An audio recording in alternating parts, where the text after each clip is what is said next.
गरिमा अग्रवाल आप सभी का वंदन करती हूँ, अभिनंदन करती हूँ।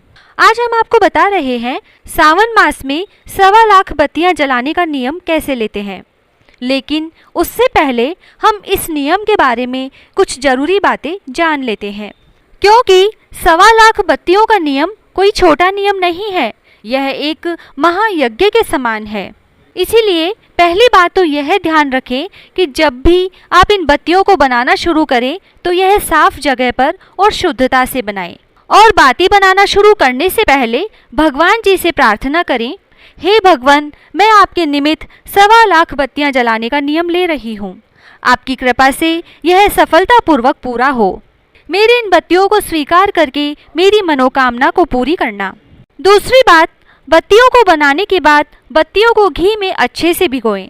यदि बत्तियां बीच में से सूखी रह जाती हैं तो आपका यह नियम अधूरा माना जाता है। इसके बाद जब हम बातियां जलाते हैं तो बातियों को जलाते समय बातियों को बड़े दीपक में लगाएं, क्योंकि यह बातियां थोड़ी ज़्यादा मात्रा में होती हैं। फिर जहां आप दीपक लगा रहे हैं वहां स्वास्तिक बनाकर थोड़े अक्षत और फूल डालें। फिर उस पर दीपक रखें। फिर दीपक की कुमकुम, अक्षत, पुष्प से पूजा करें और अपनी मनोकामनाओं को मन में धारण करके दीप प्रज्वलित करें। इसके अलावा इस बात का भी ध्यान रखें कि इन बत्तियों को यदि आपने प्रतिदिन जलाने का नियम लिया है तो किसी दिन किसी कारणवश आप यह बत्ती ना जला पाएं तो अगले दिन यह बत्ती डबल जलाएं। एकादशी, पूर्णिमा या फिर किसी भी व्रत त्योहार पर 5, 11, 21 की संख्या में या फिर और ज़्यादा बत्तियां जला सकते हैं। या फिर आप किसी तीर्थ स्थान पर जाएं तो वहां पर भी ये बत्तियां ले जा सकते हैं और तीर्थ स्थान के मंदिरों में इन बत्तियों को आप प्रज्वलित कर सकते हैं। अब हम जानते हैं कि इन बत्तियों को जलाने का नियम कैसे लिया जाता है। शिव जी के निमित्त यदि आप यह नियम ले रहे हैं तो यह नियम आप सावन महीने से शुरू कर सकते हैं। यदि विष्णु जी के निमित्त आप यह नियम ले रहे हैं तो इसे आप चातुर्मास या फिर कार्तिक महीने से भी शुरू कर सकते हैं। यदि आप 3 तार की 108 बत्ती जलाने का नियम लेंगे तो यह नियम लगभग 3 साल में पूरा होगा। या फिर आप यह नियम केवल सावन महीने के लिए भी ले सकते हैं। यदि आप सावन महीने के लिए यह नियम ले रहे हैं तो 3 तार की 4000 बत्ती आपको रोजाना जलानी होगी।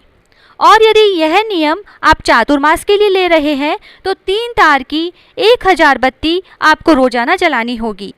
इस बीच कोई भी प्रदोष व्रत, मासिक शिवरात्रि, सोमवार आदि दिनों में यह बत्तियां आप ज़्यादा संख्या में जला सकते हैं ताकि यह समय पर पूरी हो सके। इस तरह शिवजी की 1.25 लाख बत्तियों को जलाने का नियम लिया जाता है। इसी तरह 1.25 लाख बत्तियों का नियम विष्णु जी के निमित्त भी लिया जाता है। विष्णु जी के निमित्त भी इसी तरह से नियम लिया जाएगा, लेकिन उनकी 3 तार की जगह 5 तार की बत्ती बनाई जाती है। विष्णु भगवान जी के निमित्त आप यह नियम चातुर्मास के लिए भी ले सकते हैं, 1 साल के लिए भी ले सकते हैं या फिर एकादशी के लिए भी यह नियम लिया जा सकता है। इन बत्तियों को बहुत ही श्रद्धा और विश्वास के साथ जलाएं तो आपकी मनोकामना जरूर पूरी होगी।